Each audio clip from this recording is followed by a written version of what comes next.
Ваша реакция на зеркало в раме из миниатюрной плитки была невероятной. Спасибо за вопросы. Сегодня я отвечу на главный: можно ли сделать подобную плитку для стен и мебели.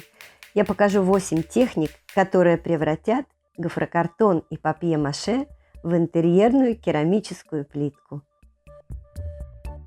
Готовим основу. На этот раз я взяла более толстый гофрокартон. Заворачиваю в фольгу. Это предохранит картон от размокания и деформации при высыхании. Закрепляю скотчем. В массу папье-маше я добавляю сухую финишную шпаклевку. Покрываю основу тонким слоем массы папье-маше. Я делаю папье-маше из бумаги и клея. Ссылку оставлю в описании. Сухая финишная шпаклевка делает массу более устойчивой к влаге. Не стоит хранить массу, содержащую шпаклевку. Лучше готовить небольшими порциями, но можно обойтись и без нее. Только бумага и клей. Наношу папье-маше также и с тыльной стороны. Почему я использую картон? Если сделать плитку без картонной основы только из папье-маше, то при сушке она даст неравномерную усадку, что приведет к деформации. Картон дает объем и форму и делает проект более бюджетным. Удобно разглаживать, смочив пальцы клейстером из крахмала. Почему в проекте с зеркалом я использовала самодельную массу для лепки, а не папье-маше? Передо мной стояла задача сделать тонкие миниатюрные плиточки, которые подходят только для декора небольших поверхностей. Итак, основа готова, отправляем ее на просушку. Покрываем массой и разглаживаем только торцы и тыльную сторону заготовки.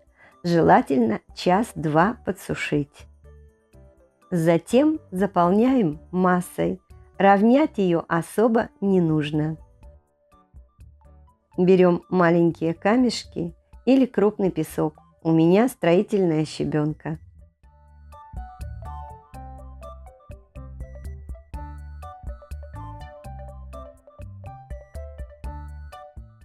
После полного высыхания покрываю акриловым лаком, чтобы камешки сохранили свой натуральный цвет. Когда высохнет, окрашиваю акриловыми красками, черной, и тут же стираю влажной тряпочкой.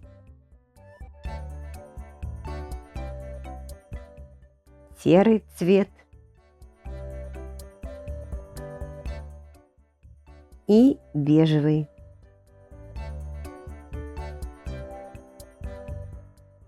Папье-маше может работать с молдами, если молд с массой отправить в морозильную камеру минут на 10.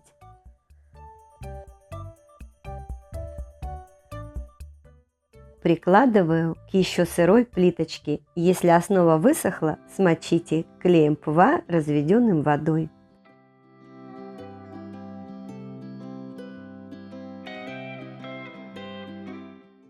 Сушим и окрашиваем акриловой краской, разведенной водой. Тут же стираем увлажненной тряпочкой.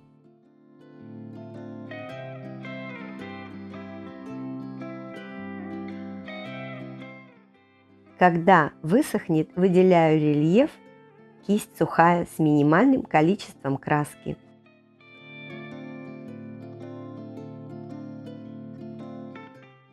Выглядит уже отлично. При желании спонжем добавим немного акриловых металликов, медный и золотой. На трафарет наношу шпаклевку. Когда высохнет, окрашиваем акриловой краской и сушим. Прохожусь грубой наждачкой по фактуре. Если не стирать краску полностью, можно получить вот такой эффект. Еще одна техника трафаретного декора. Наношу шпаклевку. Здесь я использую технику послойного окрашивания. Первый слой должен быть темным. Следующий слой, когда первый высохнет, из той же гаммы, но намного светлее. Легкая патина по краям и некоторым местам добавит еще глубины. Патину всегда можно заменить акриловой краской до прозрачности, разведенной водой. Выделяю рельеф акриловыми металликами. Посмотрите, как работает послойный фон. Он добавляет глубины, подчеркивает текстуру. Слегка растираю увлажненной салфеткой. Берем минимальное количество краски и наносим тампонирующими движениями трафаретной кистью. Это кисть с упругой щетиной и тупым концом. Можно добавить точечной росписи.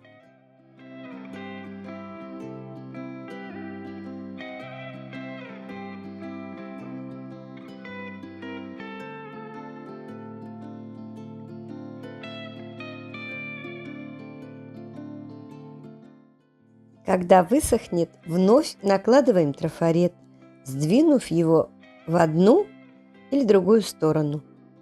Кисть должна быть почти сухой. Когда краски много, может случиться вот такое. Смотрите, как нужно сдвинуть трафарет. Выбираем салфетки с фоновым принтом. Для плиток можно подобрать салфетки в одной цветовой гамме с разным принтом. Заготовку окрашиваем белой краской под декупаж. Снимаем слои, укладываем на файл лицевой стороной вниз, обильно поливаем водой. Теперь салфетку можно слегка растянуть и сливаем воду. Клей ПВА разводим водой.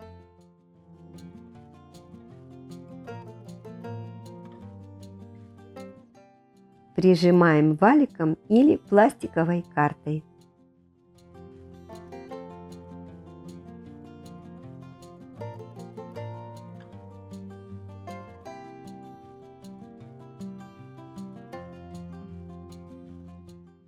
На высушенную заготовку наносим не толстый слой массы папье-маше. Разглаживаем. Создаем фактуру при помощи вилки.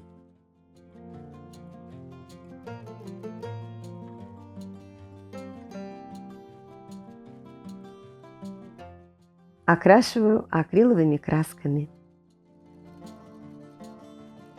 И тут же стираю влажной тряпочкой. Немного размываю водой. Сухой кистью добавляю немного светлых пятен, цвет светло-серый. Небольшим кусочком папье-маше придаю аморфную форму, оставляю между ними промежутки.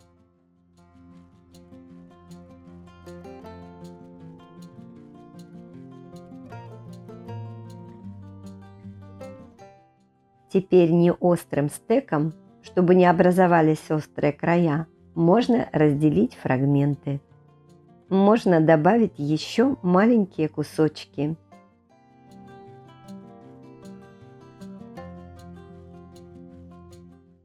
И вновь расплющить.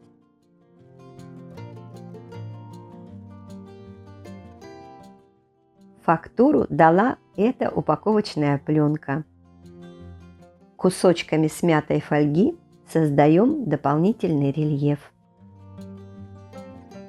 Окрашивать плиточки можно также строительной, акриловой или водоэмульсионной краской. Сразу стираю увлажненной тряпочкой.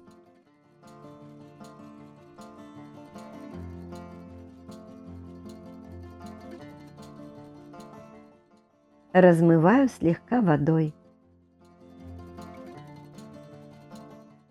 Сухой кистью добавляю немного светлых пятен, цвет светло-серый. похожи на камни. На более крупные плитки можно сделать камни покрупнее. Самое главное – финишное покрытие. Я использую лак по металлу. Это атмосферно стойкий лак. Также подойдет яхтный лак в 3 слоя. Лак защитит плитку от пыли и позволит делать влажную уборку. Такой плиткой можно оформить нишу в стене, облицевать бутафорский камин, сделать стильное панно над рабочим столом. Совсем не обязательно покрывать заготовку папье-маше с тыльной стороны. Важно, чтобы масса немного заходила на края. А чтобы приклеить такую плитку на стену, наносим шпаклевку. Вы спросите, можно ли на улице? Да, но под крышей. Декорировать дверцы тумбочек и шкафов вот с такими нишами. Большой плюс – эта плитка почти ничего не весит. Приклеить на жидкие гвозди или силикон. Для столешницы, чайного столика лучше подойдут плитки с гладкой поверхностью. И да, в этом случае закрыть тыльную сторону массой желательно и покрыть ее тем же лаком.